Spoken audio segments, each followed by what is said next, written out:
By now, you've learned a lot about your child's needs and how they communicate. They can be a little confusing. That's totally normal. But as always, you are the focus of this video. Learning how to communicate in ways that will increase the odds of getting your needs met is an important skill for regulating your mood. This is the third and final video in our series exploring the contact with others category of mood regulation skills. Let's get started. To communicate our needs to others, we need to be able to talk about how we feel and what we need. In general, there are three main ways that we communicate: passive, aggressive, and assertive. When people communicate passively, they may avoid expressing themselves, speak softly, or apologize a lot. When people communicate aggressively, they might be confrontational, demanding, or threatening. They may dominate conversation and not listen well. When people communicate assertively, they speak clearly and confidently. They listen well to others and stand up for their wants and needs. The worksheet for this session covers these communication styles and asks you to think about how they show up in your life.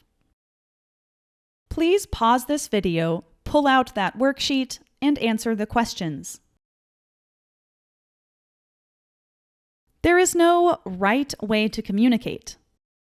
Sometimes we choose to communicate passively because that's what's expected by our family or our culture or a given situation. But in general, an assertive communication style tends to be the most effective. When we communicate assertively, we are more likely to get our needs met. And as you know by now, this will improve your mood. But sometimes this isn't easy. Here are some common obstacles. The next worksheet has 5 steps to help you communicate assertively. Please pull it out now. The key to these steps is in clarifying what you want and how best to communicate it ahead of time. This will lessen the likelihood that an obstacle will get in the way and make it easier to be assertive in the moment. Let's go over a short example. Imagine your child goes to the same daycare as your neighbor's child. Your work schedule makes it difficult to get to your child to daycare on time, but your neighbor might be able to help. Step 1 is to clarify what you want. Carpool with your neighbor. Step 2 is picking who can help. Obviously, your neighbor. Step 3 is figuring out how to communicate it assertively. You might ask, "Hey, I notice our kids go to the same daycare. Because of my work schedule, I'm struggling to get my child there on time. Would you please consider taking my child too in the mornings?" Steps 4 and 5 acknowledge the neighbor's position and offer compromises. For step 4, you could add, "I know mornings with kids are crazy." For step 5, you could offer to provide snacks or to pick up both kids in the afternoons.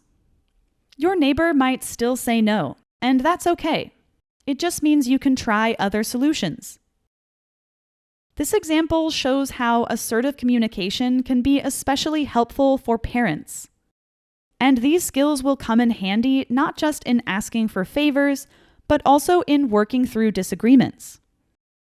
The last worksheet asks you to consider a common disagreement you have with another adult, perhaps a partner, a friend, or a relative.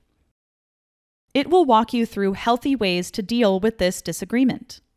This week, please complete that worksheet and make one assertive request. Remember to use the 5 steps.